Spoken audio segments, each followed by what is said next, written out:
बेटा खाते हुए तो लोग कुत्ते से भी उसका खाना नहीं छीनते।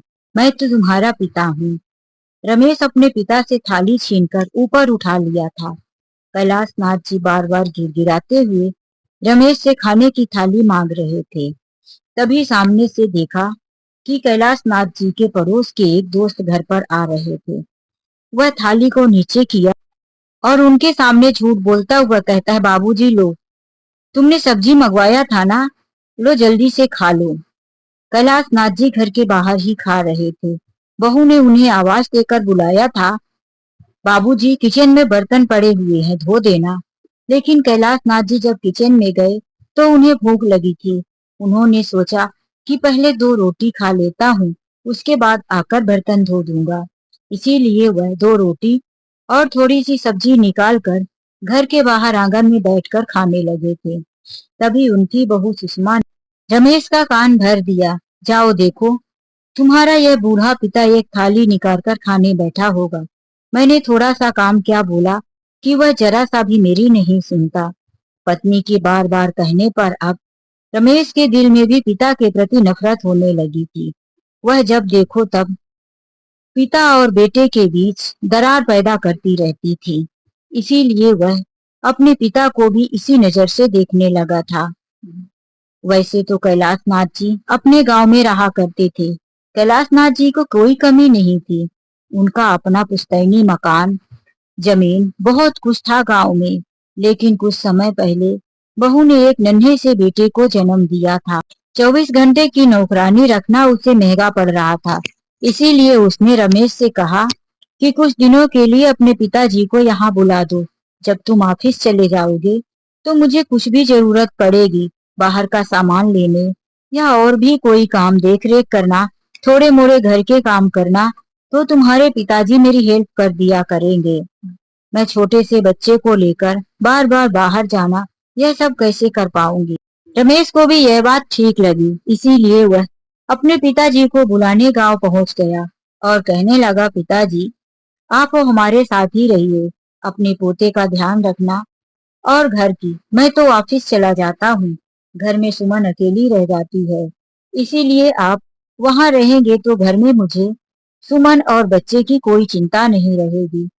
यह बात कैलाश नाथ जी को भी अच्छा लगा, क्योंकि उनकी पत्नी उन्हें 3 साल पहले ही छोड़कर चली गई थी। कैलाश नाथ जी अकेले घर संभालते थे, खेती किसानी और अपने लिए 2 रोटी भी बनाया करते थे। कैलाश नाथ जी अब गांव में रहकर किसी तरह से अपनी जिंदगी को गुजार रहे थे। उन्हें खर्चे पानी पैसे की कोई कमी नहीं थी। फिर भी अकेलापन तो महसूस होता ही था। जब बेटे के द्वारा यह सुना अपने पोते के साथ रहने खेलने की, उनके दिल में जिज्ञासा जाग उठी। उन्हें भी लगा कि अब हमारी जिंदगी बदलने वाली है। इसीलिए वह झटपट बेटे के साथ तैयार हो गए और गांव की जमींदारी को अपने पड़ोस वाले अपने एक मित्र को सौंप दिया और अपने बेटे के घर आ गए। उनकी बहू को पता था कि घर में मेरे ससुर घर के सारे काम खुद ही करते हैं। इसीलिए वह अपने ससुर को यहाँ भी घर के कामों को सौंप दिया था। सुबह सुबह ही किचन में बर्तन धोना, झाड़ू पोछा करना, घर के आंगन में झाड़ू लगाना, गार्डन की साफ सफाई, पौधों को पानी देना और फिर मार्केट जाकर सुबह सुबह ताजी सब्जियां लाना, फल लाना, दूध लाना, घर के सारे काम करीब ससुर से ही करवा रही थी और खुद छोटा बच्चा होने का बहाना करके आराम करती रहती।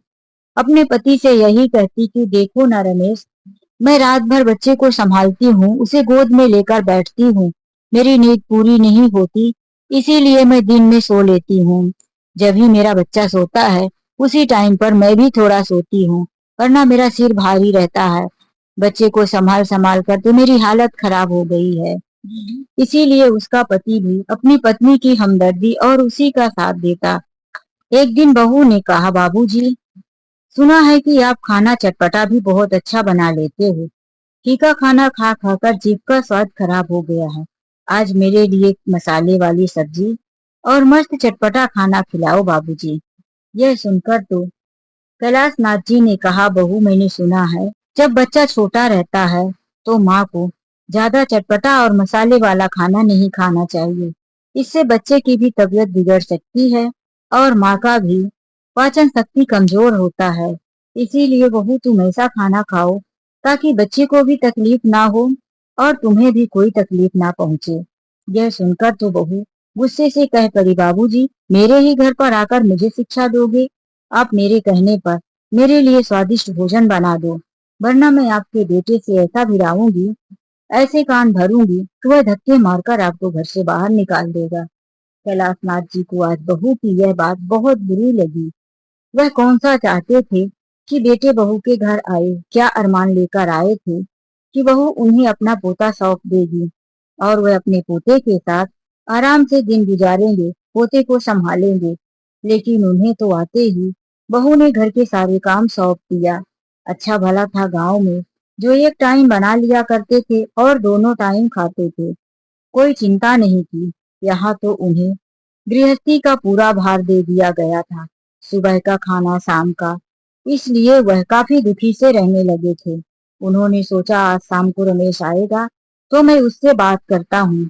और जब शाम को उनका बेटा आया तो वह कहने लगे, बेटा यह घर मैंने तुम्हें अपनी मेहनत की कमाई से पैसे देकर खरीदवाया है, वरना आज तुम किसी दो कमरे के किराए के मकान में पड़े होते। आज भी तुम्हारी औकात नहीं, तुम शहर में इतना बड़ा मकान खरीद कर रहो। वहीं पर मसाले वाला खाना खाने की वजह से बहू और पोते दोनों की तबीयत खराब हो गई थी। लेकिन इधर कैलाश नाथ जी जब बेटे से बात कर रहे थे तो बहू भी बाहर आकर अपने ससुर को गुस्सा करते हुए कहने लगी, देखो ना तुम्हारे पिताजी कैसी बातें कर रहे हैं, इनका दिमाग खराब हो गया है। यह तुम्हारे साथ भी उल्टी सीधी बातें कर रहे हैं और आज मुझे भी इतने मसाले वाला खाना दिया, मेरा पूरा पेट जल रहा है, बच्चे का भी रो रो कर बुरा हाल है। यह सुनकर तो रमेश को गुस्सा आ गया, बाबूजी आप खुद ही गलती करते हो और घर की धमकी देते हो। अब बाबूजी अपने बेटे को कैसे समझाते कि मैंने तो मना किया था, लेकिन तुम्हारी पत्नी ना जाने मुझसे क्या कह कर मुझसे ऐसा खाना बनवाई और तुम्हें आते ही तुम्हारे सामने रंग बदल दिया। बाबूजी को अब बहुत गुस्सा आ रहा था, लेकिन वे बहू का यह रूप देखकर कुछ कह ना पाए। उन्होंने ठान लिया था कि मैं अब यहाँ से चला जाऊंगा। दूसरे दिन वह जब अपना सामान पैक करके चलने लगे तो उन्होंने कहा, बेटा तू एक बार ध्यान से सुन लेना, अगर तू मेरा ना हो सका तो मुझसे भी कोई उम्मीद मत करना। यह सुनकर रमेश को लगा कि बाबूजी कहीं यहाँ से गुस्सा होकर जाएंगे और फिर यह मकान खाली करने को ना बोल दे। इसीलिए वह जल्दी से अपने पिताजी के पैरों पर गिर गया और माफी मांगने लगा, पिताजी मुझे माफ कर दीजिए, मुझसे गलती हो गई, अब घर में दोबारा ऐसा कुछ नहीं होगा। वही बहू भी आकर कहने लगी, बाबूजी मुझसे जो भी भूल हो गई है उसे माफ कर दीजिए, अपनी बेटी समझकर। कैलाश नाथ जी कोमल हृदय वाले व्यक्ति थे। वह बेटा और बहू की इस तरह हाथ जोड़ने पर बेटे और बहू को माफ कर दिए। फिर रमेश ने उनका बैग उठाकर अंदर रख दिया। बाबूजी आप कहीं नहीं जाएंगे, आप यहीं रहिए। मैं मानता हूँ कि यह घर आपका है, लेकिन हम भी तो आपके अपने हैं। उनकी चिकनी चुपड़ी बातों में कैलाश नाथ जी आ गए और उन्हीं के घर में फिर से रहने लगे। अंदर बहू गुस्से से जल रही थी, इस बुढ़ी ने मुझसे पैरों में गिरकर माफी मंगवाया है, मैं तो इसके साथ बदला लेकर ही रहूंगा। उसने सुबह उठकर चाय बनाया, जबकि वह सुबह जल्दी नहीं उठती थी, चाय अपने ससुर से ही बनवाती थी। लेकिन जब आज कैलाश नाथ जी किचन में जा रहे थे तो देखे कि बहू चाय निकाल चुकी थी, ट्रे में रखे हुए कप में चाय को चम्मच से हिला रही थी। उनको कुछ अजीब सा लगा कि यह चम्मच से चाय क्यों हिला रही है, फिर भी उन्होंने उस बात पर ध्यान नहीं दिया। जब बहू चाय लेकर आई तो वह सवेरे जल्दी से चाय पी लेते हैं। इधर बेटा ऑफिस जाए उससे पहले ही आज उनकी आंखें बंद हो गई थी। वह पूरा दोपहर सोते रहे। जब रात हो गई उनका बेटा ऑफिस से भी आ गया, लेकिन अस्त व्यस्त हालात में वह घर के पड़े हुए सोफे पर सो ही रहे थे। यह देखकर रमेश ने पूछा, आज बाबूजी को क्या हो गया, मेरे आने से पहले ही हाल में सो गए हैं। तो उसकी पत्नी ने कहा, ना जाने तुम्हारे पिताजी आज सुबह से क्यों सो रहे हैं, मैंने तो इन्हें कई बार खाने के लिए भी आवाज दिया। यह तो आज घर का कोई काम भी नहीं किए। अब देखो, तुम्हारे पिताजी को मुझसे ऐसे नहीं संभाला जाएगा। तुम अपने पिताजी को ऐसा करो कि प्यार से समझा बुझाकर गांव भेज दो, वरना यह सारी उम्र जिंदगी में बोझ बनकर रहेंगे। तुम अपने पिता के इकलौते बेटे हो। आज नहीं तो कल तुम्हें इनकी सेवा करनी ही पड़ेगी। रमेश ने कहा, तुम कैसी बात करती हो? तुमने ही तो बाबूजी को यहाँ बुलाया था, और यदि हम बाबूजी को जबरदस्ती गांव भेज देंगे तो यह मकान मेरे हाथ से चला जाएगा। मेरी इतनी कमाई नहीं है कि शहर में मैं इतना बड़ा मकान लेकर तुम्हें रखूं। पति के बात सुनकर सुषमा ने मन में सोच लिया था, कुछ करना पड़ेगा। तभी रमेश ने कहा, क्या सोच रही हो? मेरा तो दिमाग ही काम करना बंद कर दिया है। हम बाबूजी को नहीं बुलाए होते तो ही अच्छा था। तुम्हारी ही बात मानकर बुला लिया था। सुषमा ने कहा, मैंने एक तरकीब सोच लिया है। अब बाबूजी को सीधे तरीके से तुम गांव नहीं भेजोगे, तुम्हें डर है। तो मैं ऐसा काम कर दूंगी जिससे बाबूजी हमसे दूर भी चले जाएंगे। यह घर और गांव की सारी प्रॉपर्टी हमारे नाम भी हो जाएगी। रमेश ने कहा, ऐसा तुम क्या कर दोगी? तो सुषमा ने कहा, मैं उन्हें इस दुनिया से ही विदा कर दूंगी। यह सुनकर तो रमेश के हाथ पर फूगने लगे। वह डर के मारे थरथराने लगा। क्या क्या बक रही हो तुम मेरे पिता को मार दोगी? अरे यह गलत है। तुम ऐसा सोच भी कैसे सकती हो? हम उन्हें घर भेज देंगे, लेकिन तुम उन्हें जान से मारने की साजिश क्यों कर रही हो? सुषमा की यह बात सुनकर वह बहुत डर सा गया था। और वहीं जब दोनों पति पत्नी बात कर रहे थे, कैलाश नाथ जी को होश आ चुका था। उन्हें प्यास लगी थी। वह पानी पीने जा रहे थे कि उन्होंने बहू की बात सुन लिया था। मैं इस बूढ़े ससुर को इस दुनिया से ही विदा कर दूंगा। इतना शब्द सुनते ही उनके हाथ पैर घबराहट से थरथराने लगे थे। बेटे ने क्या कहा यह बात उन्होंने नहीं सुना, और वह वहां से जल्दी से भागे भागे अपने कमरे में आ गए थे। उन्होंने अपना सारा सामान इकट्ठा किया और फिर शाम का बहू के हाथ से बना हुआ कुछ खाना नहीं खाया। उनको लग रहा था कि न जाने किस खाने में बहू जहर मिला दी होगी, क्योंकि जिस तरह से वो पूरा दिन बेहोशी की हालत में सोते रहे, उन्हें शक हो रहा था कि यह मेरी कोई नींद नहीं है, जरूर बहू ने ही कुछ किया है। दूसरे दिन सुबह ही वह बड़े प्यार से झूठी मुस्कान मुस्कुराते हुए बेटे से कहते हैं, बेटा अब मुझे आए हुए काफी महीने गुजर चुके हैं। अब तो बच्चा भी बड़ा हो चुका है। तुम भी अब घर का काम थोड़ा मदद कर दिया करना। मैं गांव का घर और खेती किसानी पड़ोस वाले मित्र के ऊपर छोड़कर आया हूँ। यह कहकर वह जल्दी जल्दी अपना सामान उठाए अपनी जान बचाकर वहां से चले गए। 2 दिनों के बाद बेटे ने फोन किया कि बाबूजी सही तरीके से पहुंच गए कि नहीं। पड़ोस वाले एक मित्र ने बताया कि तुम्हारे बेटे रमेश का फोन आया है। तो कैलाश नाथ जी ने कहा, बेटे से कह दो कि मैं सुरक्षित पहुंच गया हूँ, मेरी चिंता ना करे। और वह बेटे से बात करने फोन पर नहीं आए। कुछ महीना ऐसे ही गुजरता रहा। अब वह बेटे बहू की बातों को अपने दिल से निकाल गांव के कामों में अपना मन लगा लिए थे कि एक दिन अचानक से उनका बेटा और बहू गांव पहुंच जाते हैं। बेटे बहू को आया देख उनकी समझ में नहीं आता। वह कहते हैं, बेटा तुमने कोई संदेशा भी नहीं करवाया और ना ही पड़ोस में फोन करके बतवाया कि मैं आ रहा हूँ। आखिर ऐसा क्या हुआ?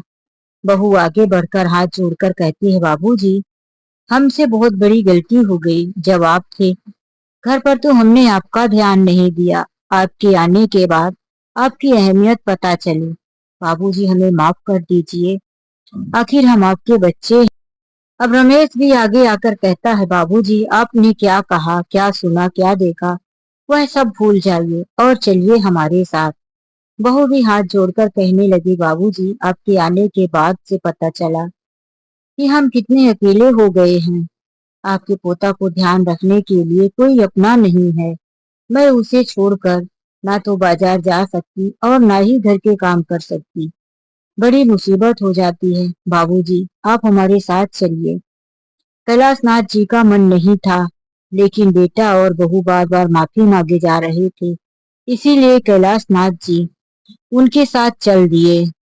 इस बार बहू ससुर से काम करवाती, लेकिन बड़े प्यार से, तारीफ कर करके, बाबूजी आपने कितना अच्छा खाना बना दिया है, आपने कितने अच्छे से यह काम किया है। यह कह कह कर वह ससुर से सारे घर के काम निकलवा लेती। इस बार कैलाश नाथ जी को एहसास तक नहीं होने दिया कि वह आगे उनके साथ क्या करने वाली है। कुछ समय गुजर गया। कैलाश नाथ जी बहू बेटे के घर में रहकर उनकी सारी बातों को भूलकर उनके साथ रह रहे थे। एक दिन कैलाश नाथ जी आंगन को धो रहे थे। फर्श गीला था। तभी उनका पैर फिसल गया। वह गिर पड़े। कैलाश नाथ जी के इस बार घुटने में काफी चोट आई थी। पिछली बार भी वह घर के अंदर ही गिरे थे, लेकिन इस बार वह घर के बाहर आंगन में। उनके गिरते ही उनकी रीढ़ की हड्डी में क्या जोरदार झटका लगा कि वह जमीन से उठे नहीं, कराहते रह गए। उनकी आवाज सुनकर पड़ोसी भी इकट्ठा हो गए थे। रमेश को फोन किया, वह भी घर पहुंच गया। सब मिलकर उसे हॉस्पिटल लेकर गए। वहां पर डॉक्टर ने एक्सरे निकाला और यह कहा कि इनकी पीछे की हड्डी में बहुत ज्यादा फ्रैक्चर आया है। यह 3 महीने तक बेड रेस्ट करते रहेंगे। अब बाबूजी फिर से एक बार अपने बहू पर बोझ बन गए थे। वह अब रमेश से फिर से कान भरने लगी थी। हमारी किस्मत ही खराब है। हम बाबूजी को अपने सहारे के लिए लेकर आए थे कि वही बेड रेस्ट में पड़ गए। अब उनकी मदद करनी पड़ रही है। यह सब मुझसे नहीं होता। रोज रोज की खिटपीट, बूढ़े पिता की हॉस्पिटल का खर्चा, 15-15 दिन में डॉक्टर बुलाते थे वह, दवाइयों का खर्च, यह सुन सुनकर रमेश काफी परेशान हो चुका था। वह चिड़चिड़ा सा हो गया था। पत्नी से और अपने पिता से भी चिड़चिड़ कर बातें करने लगा था। एक दिन बहू को कहीं जाना था। वह सुबह सुबह ही अलमारी खोलकर सारे कपड़े फैलाकर रखती। कहाँ चला गया? आखिर मैंने यही तो रखा था, किसने निकाल लिया? फिर वही रमेश ने पूछा, तुम ये क्या कर रही हो? मुझे ऑफिस जाने के लिए देर हो रही हो और तुम सारे अलमारी के कपड़े निकालकर फेंक रही हो। मेरे जाने के बाद देख लेना। यह सुनकर सुषमा ने कहा, मैं आपके जाने के बाद क्या देखूंगी जो मुझे मिल ही नहीं रहा। मुझे आज मेरी सहेली के घर जाना है। मेरा एक भी जेवर नहीं मिल रहा है। जब से बच्चा पैदा हुआ मैंने जेवर को हाथ भी नहीं लगाया। इसी अलमारी में तो रखा था। अभी कुछ दिन पहले ही मुझे मेरे जेवर का डिब्बा दिखा था। यह कहकर वह अपने ससुर के कमरे में ढूंढने चली गई। बाबूजी, शायद आपके कमरे में तो नहीं, कहीं आपने तो सुरक्षित नहीं रख दिया? बाबूजी ने कहा, बहू मैं तो कुछ महीनों तक उठ भी नहीं पाया। अब धीरे धीरे किचन में पानी लेने चला जाता हूँ, तो तुम्हारे जेबर क्यों चुरा कर लाऊंगा? वह पहले तो बाबूजी के कपड़े इधर उधर की, फिर उनके बैग को जैसे ही उठाकर नीचे की तरफ खोलकर झाड़ना शुरू किया तो उसमें से गहने का डिब्बा नीचे गिर गया। वह पहले ही रमेश के आने से पहले ये काम कर चुकी थी। अपना जेवर का डिब्बा ससुर के बैग में छुपा दी थी ताकि किसी बहाने से ससुर को घर से बाहर निकाल सके। और रमेश ने जब देखा तो वह भी अपनी पत्नी की बात मान लिया। बहू चिल्ला चिल्ला कर कहने लगी, बाबूजी आपको पैसों की ही जरूरत थी तो बोल देते। आखिर मेरे गहने चुरा कर रखने की क्या जरूरत थी? आपका क्या इरादा था कि आप अपनी दवाइयों के लिए मेरे गहने बेच देंगे? रमेश भी आर्थिक तंगी से जूझ रहा था। उसे भी उसकी पत्नी की बात सच लगी कि कहीं बाबूजी अपनी दवाइयों के लिए मेरी पत्नी का गहना तो नहीं बेचना चाहते थे। वह भी गुस्से से कहने लगा, बाबूजी अब बहुत हो गया, अब निकल जाइए मेरे घर से। आपने तो मुझे कंगाल बनाकर रख दिया। आपकी दवाई, आपका ऑपरेशन, आपका 15-15 दिन में चेकअप करवा करवा कर मेरी आधी पूंजी उसी में चली गई। और आप आज सुषमा का जेवर भी चुरा कर बेचने वाले थे। यह बात बहुत बुरी लगी कैलाशनाथ जी को। उन्होंने सफाई देने की पूरी कोशिश की, लेकिन उनका बेटा एक भी ना सुना और बहू की आवाज ऊंची होती चली गई। जब वह वहां से चलकर जाने लगे तो बहू ने कहा, अपने पिता को समझा दो कि गांव में उनका कुछ नहीं, गांव जाने को ना सोचे। यह सुनकर कैलाशनाथ जी पलट कर पूछे, क्या गांव में मेरा कुछ नहीं है? क्यों नहीं है? मेरा गांव में मेरा पुश्तैनी, इतना बड़ा मकान, इतनी बड़ी जमींदारी। अब मैं कभी तुम लोगों के पास वापस नहीं आऊंगा। मुझसे दोबारा गलती हो गई जो तुम लोगों की बातों पर आ गया। यह सुनकर तो नाक भौं सिकोड़ते हुए रमेश ने कहा, बाबूजी, आपकी जो इतनी दवाइयां, इतना सब खर्च चल रहा था, तो वह गांव के पैसे से तो था। मैंने गांव की जमीन और घर को बेचने में लगा दिया है। दलाल ने मुझे आधे पैसे दिला दिया, आधे पैसे जल्दी ही मुझे मिल जाएगा। यह सुनकर तो कैलाशनाथ जी को चक्कर आ गया।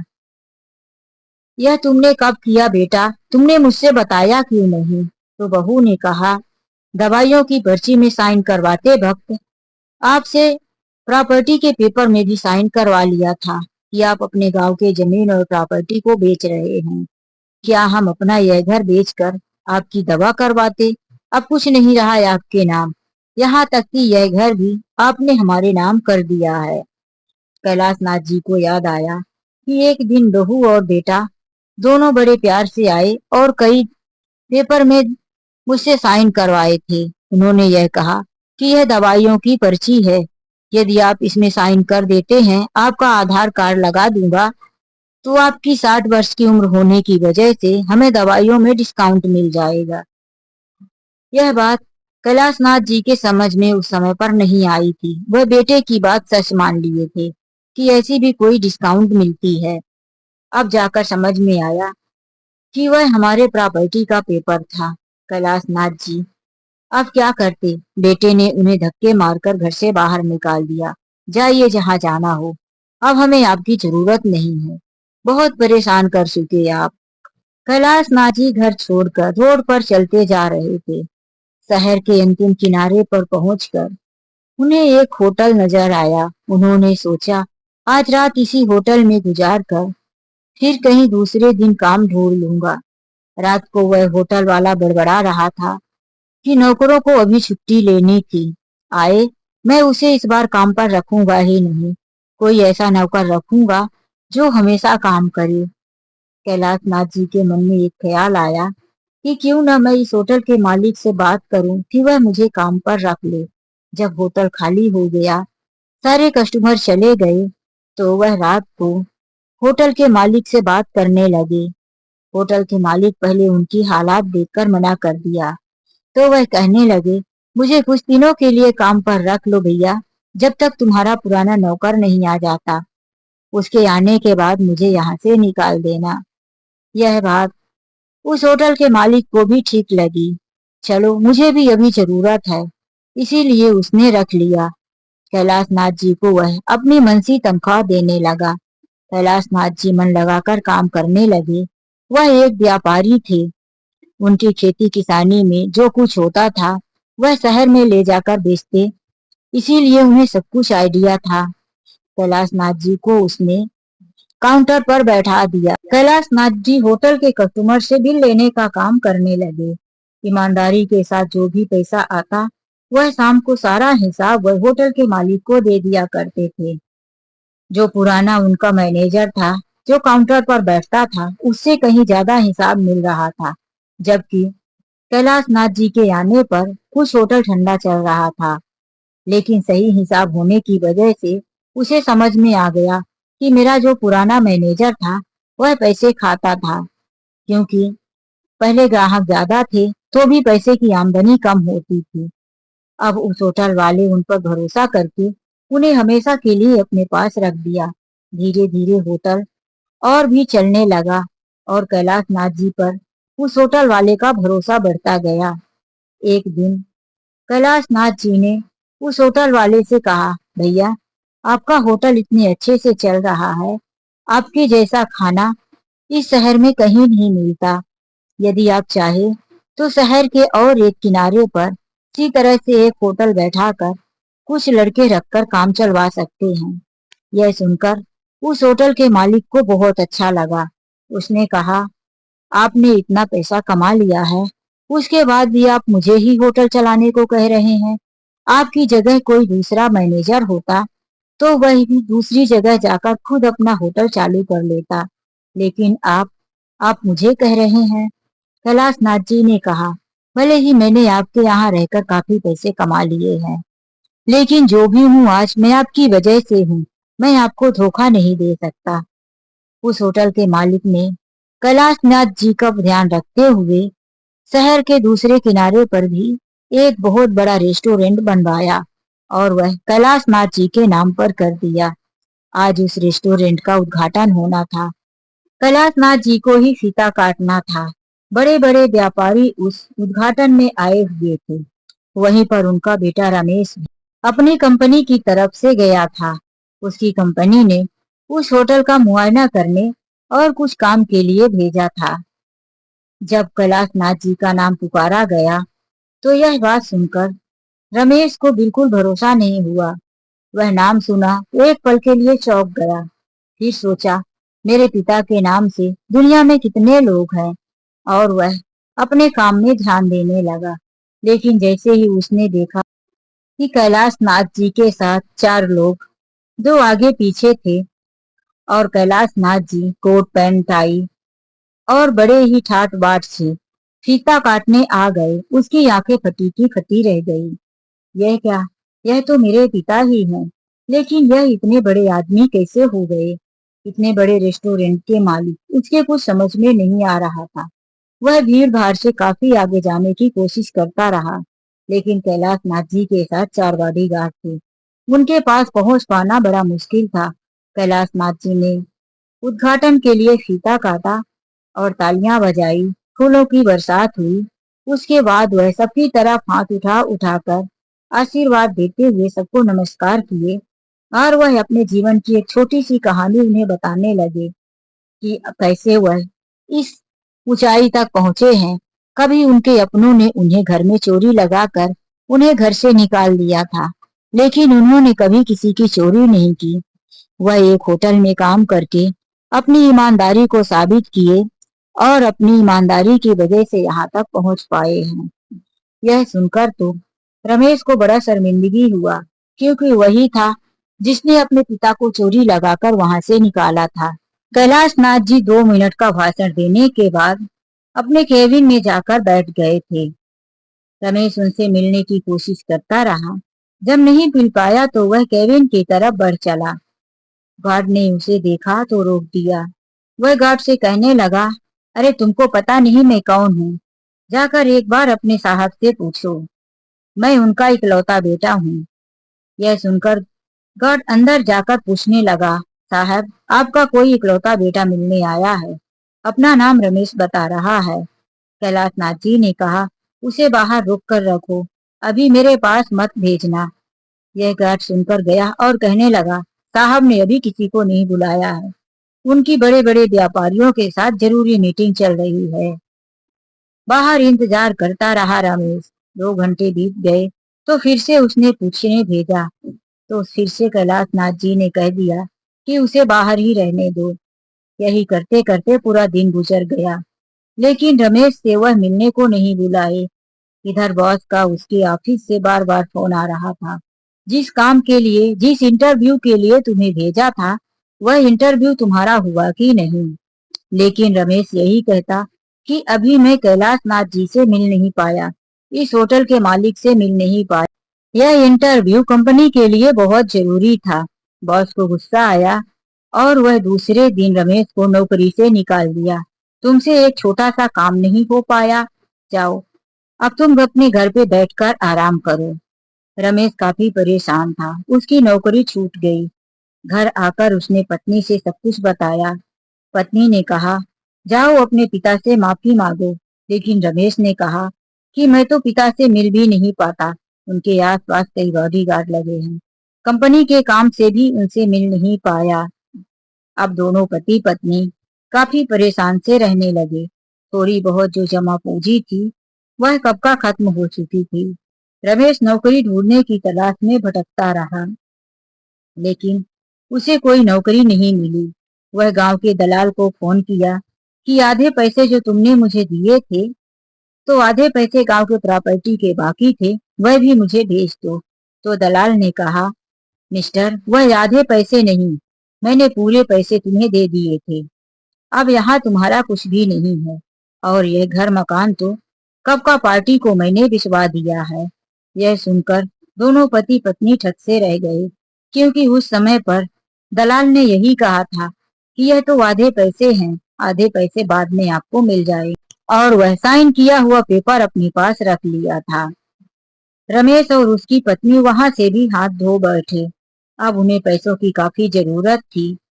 काफी कर्ज ले लेकर उन्होंने गुजारा किया था। कर्जदार भी परेशान करने लगे थे, तो अंतिम सहारा वही मकान था, जिसको उन्होंने अपने पिता की कमाई से अपने लिए खरीदवाया था। उस मकान को भी रमेश ने गिरवी रख दिया और अपने कर्जदारों के पैसे चुकाने लगा। नौकरी ढूंढने के बाद भी जब नौकरी नहीं मिली, उस घर का ब्याज भी बढ़ता गया, तो रमेश ने जहां से उस घर को गिरवी रखा था, उसकी कीमत लगाकर यह कहा कि इस घर को बिक्री कर दो। कुछ पैसे पहले दिए थे, कुछ पैसे और दे दो। तो जितने ब्याज बनते थे वह सब कुछ जोड़कर थोड़े पैसे ही उसके हाथ में आए। उसने एक किराए का मकान ले लिया। छोटा सा मकान था। अपनी पति पत्नी और बच्चे के साथ वह रहने लगा। रमेश काफी दिनों से नौकरी ढूंढने के लिए बाहर चला गया। शहर में दिन भर कई ऑफिसों में नौकरी ढूंढता, लेकिन जब नहीं मिलती तो शाम को बस स्टैंड में पड़ा रह जाता। वह सोचता था कि घर जाऊंगा तो पत्नी पैसा मांगेगी, नौकरी लगी कि नहीं यह पूछेगी। इससे परेशान होकर वह कभी रेलवे स्टेशन, कभी बस स्टेशन पर ही अपनी रात गुजार दिया करता था। इधर वह घर न आने की वजह से उसकी पत्नी सुषमा और बच्चे भूख प्यास से तड़पने लगे थे, तो वह मंदिर के पास जाकर भिखारियों की लाइन में भोजन और प्रसाद मांगने लगी। वहीं कैलाशनाथ जी को लगा कि कभी मैं भी बहू और बेटे की वजह से भिखारियों की लाइन में भीख मांगकर खाया, इसीलिए वह गरीबों को दान करने के लिए जो उनके रेस्टोरेंट में खाना बचता था तो फेंकवाते नहीं थे। शाम को वह खुद भिखारियों को देने के लिए जाया करते थे। एक दिन वह अपने हाथों से बचे हुए खाने का पैकेट बनाकर भिखारियों में बांट रहे थे कि उनकी नजर एक साफ सुथरी औरत पर पड़ी, जो हाथ फैलाकर खाने का पैकेट मांग रही थी। जब कैलाशनाथ जी ने देखा तो उनकी आंखें फटी रह गई। यह तो उनकी बहू सुषमा है। आखिर इसे क्या हो गया? इसने तो मेरा घर जमीन तक की शक्तियां लिया, उसके बाद भी भीख मांग रही है। फिर उन्होंने पता करवाया तो सब उन्हें पता चल गया।